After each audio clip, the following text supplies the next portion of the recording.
Oggi siamo a Longarone, nel comune di Longarone, per incontrare Roberto Padrin, oltre che sindaco di Longarone, anche presidente della provincia di Belluno. Presidente, buona giornata. Buongiorno.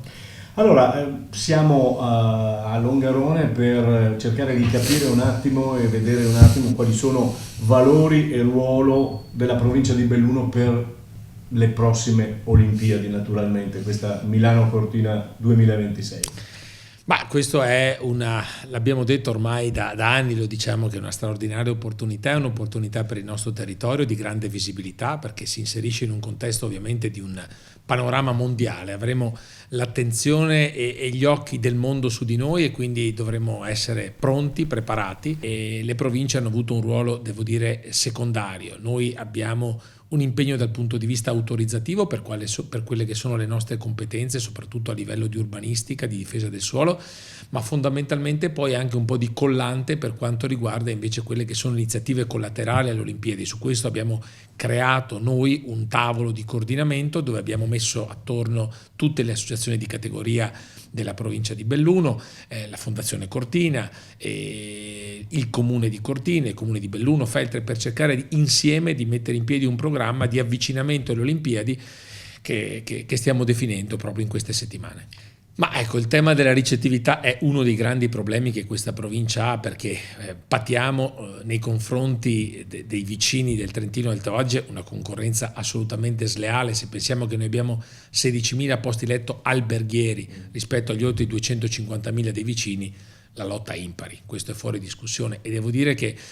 non arriviamo neanche pronti per le Olimpiadi perché alcuni alberghi su Cortina non saranno pronti e questo è sicuramente un limite. E dopo io sinceramente ho un cruccio, e su questo purtroppo è quello di non essere riuscito a convincere chi di dovere affinché il villaggio olimpico, invece di essere costruito con queste cosiddette casette usa e getta, brutto termine questo, ma insomma che verranno dismesse al termine delle Olimpiadi, io avevo puntato molto, e noi come provincia, sul recupero dell'ex villaggio Enni di Borca di Cadore. Sarebbe stata una grande opera, soprattutto di legacy, che avrebbe poi permesso di costruire un qualcosa che sarebbe rimasto sul territorio, soprattutto per ospitare tutti coloro i quali lavorano nell'area del Cadore, dove la mancanza di alloggi è uno dei grandi problemi che questo territorio provinciale ha e su cui stiamo lavorando, ma questa era un'opportunità che secondo me abbiamo perso. Questo però dobbiamo dire, grazie alle Olimpiadi siamo riusciti a portare a casa degli investimenti che forse mai saremmo riusciti ad avere, quindi sicuramente questo è un grande merito di un evento sportivo come quello delle Olimpiadi,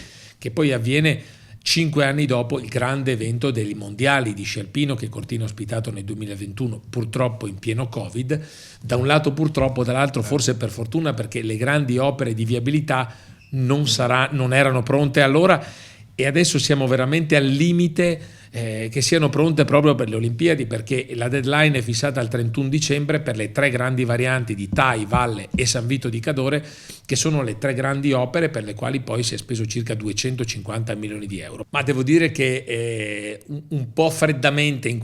negli anni scorsi, adesso devo dire che l'attesa e l'entusiasmo sta crescendo.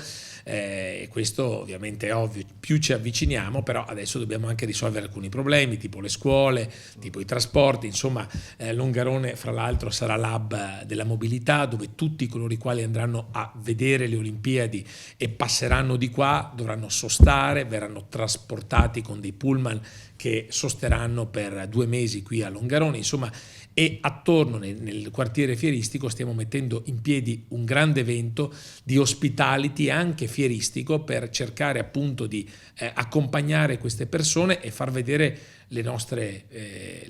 eccellenze, perché questo territorio della provincia è anche cultura, oltre che bellezze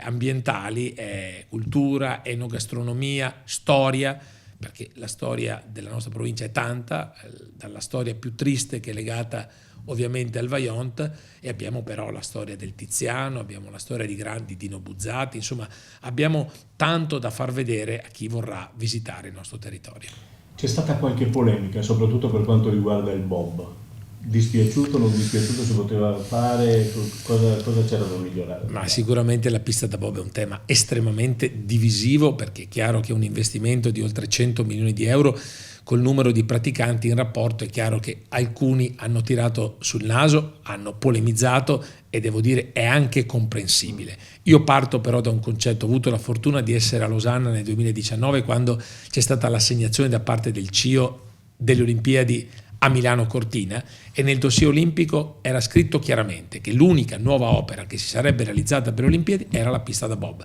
Io parto da questo concetto, da questa base, quindi era già scritto lì che dovevamo fare la pista da bob. Purtroppo abbiamo perso troppo tempo, come purtroppo in Italia spesso si fa, e questo ha dato adito ai contrari ovviamente di alzare la voce. Sicuramente non è un problema ambientale, perché i larici che sono stati abbattuti verranno rimpiantati, ma il problema non è sicuramente quello il bosco avanza, quindi non è un problema sicuramente dal punto di vista ambientale. Il problema è sicuramente un problema che è un investimento importante in rapporto a chi pratica queste discipline sportive. Però io dico, la storia del bob è partita da Cortina, quindi rispetto, non so, alla esperienza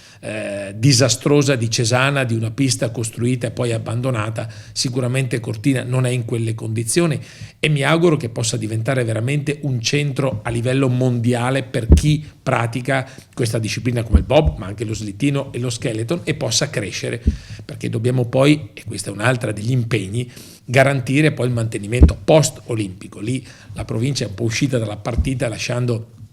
al governo, al comune e alla regione questo impegno, coinvolgendo anche le province autonome di Trento e Bolzano, perché poi fra l'altro gli slittinisti sono un po' tutti dell'Alto Adige, quindi insomma si creerà una modalità affinché comunque questa resti un'opera di legacy strategica, e mi auguro importante che a quel punto lì tutte le polemiche poi possano un po' scemare. Questo è il grande obiettivo, però ripeto,